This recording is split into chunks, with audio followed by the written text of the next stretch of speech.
السلام علیکم ورحمۃ اللہ وبرکاتہ۔ پیارے نبی صلی اللہ علیہ وآلہ وسلم کی پیاری سنتیں۔ آج ہم وضو کی سنتیں پڑھیں گے۔ نمبر 1، وضو گھر میں کرنا۔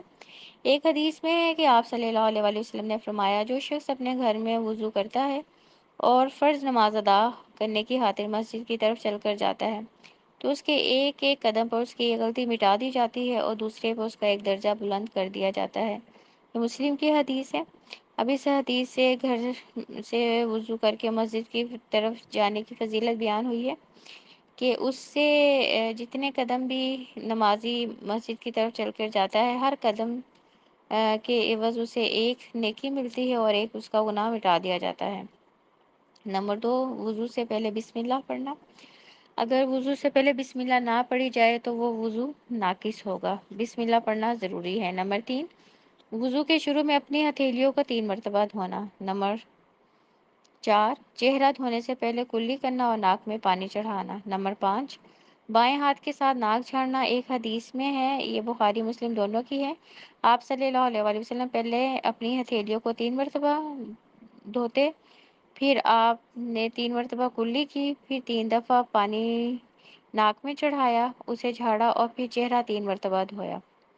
نمبر 6، کلی کرنے اور ناک میں پانی چڑھانے میں مبالغہ کرنا، پورے منہ میں پانی گھمانا اور ناک کے آخری حصے تک پانی پہنچانا۔ آپ صلی اللہ علیہ وآلہ وسلم نے فرمایا، ناک میں پانی چڑھانے میں مبالغہ کیا کرو الا یہ کہ تم روزے دار ہو۔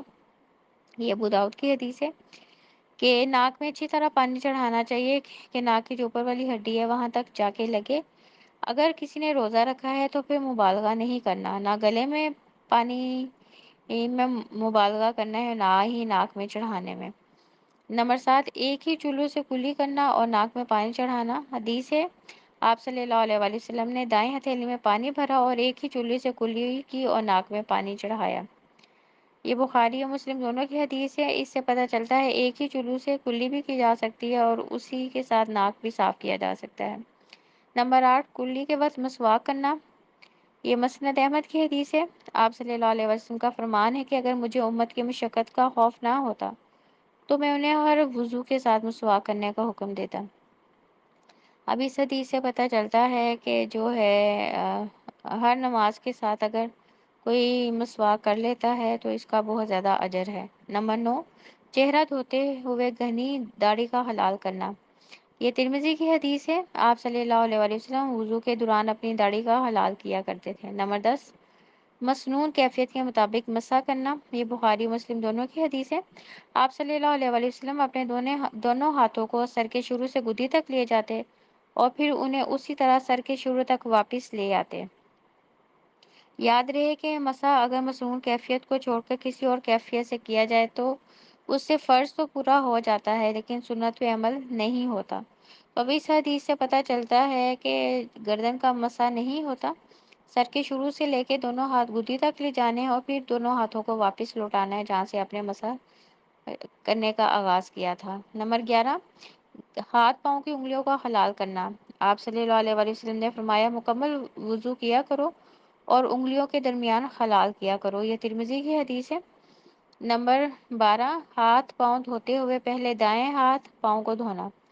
حدیث ہے، آپ صلی اللہ علیہ وآلہ وسلم کو دائیں طرف پسند تھی، جوتا پہنتے ہوئے طہارت میں آپ دائیں طرف سے آغاز کیا کرتے تھے۔ یہ بخاری مسلم دونوں کی حدیث ہے۔ نمبر 13، چہرہ، ہاتھ، بازو اور پاؤں کو ایک سے زیادہ 3 مرتبہ تک دھونا۔ نمبر 14، پانی بہاتے ہوئے اعضائے وضو کو ملنا۔ اعضائے وضو کو مل کے دھویا جا سکتا ہے۔ نمبر 15، حسب ضرورت پانی کا استعمال کرنا۔ بخاری مسلم دونوں کی حدیث ہے، آپ صلی اللہ علیہ وآلہ وسلم ایک مد تقریباً نصف لیٹر پانی سے وضو کیا کرتے تھے۔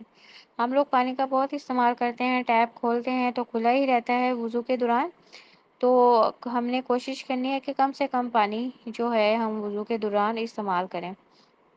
نمبر 16، بازو اور پاؤں دھوتے ہوئے مبالغہ کرنا۔ یہ مسلم کی حدیث ہے، حضرت ابو ہریرہ رضی اللہ تعالیٰ عنہ جب وضو کرتے تو اپنے بازوؤں کو کندھوں تک اور اپنے پاؤں کو پنڈلیوں تک دھوتے اور پھر کہتے، میں نے رسول اللہ صلی اللہ علیہ وآلہ وسلم کو اسی طرح وضو کرتے ہوئے دیکھا تھا۔ نمبر 17، مکمل وضو کرنا اور ہر عضو کو اچھی طرح دھونا، یعنی جب جتنے بھی اعضائے وضو ہیں ان کو اچھی طرح دھونا ہے تاکہ تمام جو اعضائے وضو ہے وہ تر ہو جائیں۔ نمبر 18، وضو کے بعد یہ دعا پڑھنا: اشہد اللہ الہ الا اللہ وحدہ لا شریک لہ واشہد ان محمدن عبدہ ورسولہ۔ میں گواہی دیتی ہوں کہ اللہ کے سوا کوئی معبود نہیں ہے، وہ اکیلا ہے، اس کا کوئی شریک نہیں۔ میں گواہی دیتی ہوں کہ محمد صلی اللہ علیہ وآلہ وسلم اس کے بندے اور اس کے رسول ہیں۔ اس دعا کو پڑھنے کی فضیلت یہ ہے کہ اسے پڑھنے والے کے لیے جنت کے 8 دروازے کھول دیے جاتے ہیں اور وہ جس میں سے چاہے جنت میں داخل ہو جائے۔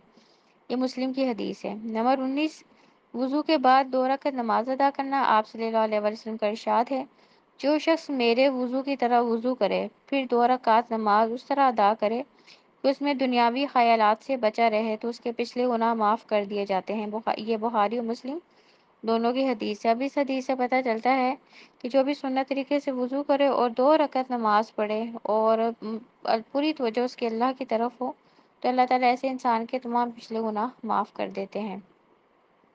مسلمان دن اور رات میں کئی مرتبہ وضو کرتا ہے اور اگر ہر مرتبہ وہ ان تمام سنتوں کا خیال رکھے تو یقینی طور پر بہت زیادہ اجر و ثواب کما سکتا ہے۔ اب دیکھیں 5 دفعہ وضو تو ہم نے لازمی کرنا ہے نماز کی ادائیگی کے لیے۔ اس کے علاوہ بھی اگر ہم قرآن کی تلاوت کے لیے یا اللہ کا ذکر اذکار کے لیے وضو کرتے ہیں تو ہم ایٹ اے ٹائم بہت زیادہ سنتوں کا ثواب جو ہے وہ حاصل کر سکتے ہیں۔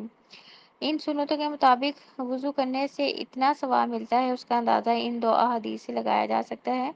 پہلی حدیث مسلم کی ہے۔ آپ صلی اللہ علیہ وآلہ وسلم نے فرمایا: جو شخص اچھی طرح وضو کرے اور اس کے گناہ اس کے جسم سے حتیٰ کہ اس کے ناخنوں کے نیچے سے نکل جاتے ہیں۔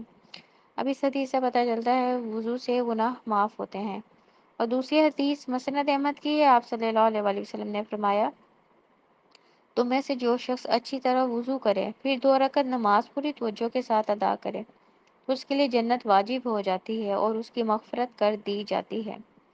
اب دیکھ لیں کتنا چھوٹا سا عمل ہے مگر اجر کے حساب سے دیکھ لیں ہم اس اجر کا جو ہے تصور بھی نہیں کر سکتے کہ نہ صرف جنت واجب ہو جاتی ہے، اللہ اس انسان کے پہلے گناہوں کو بھی معاف کر دیتا ہے۔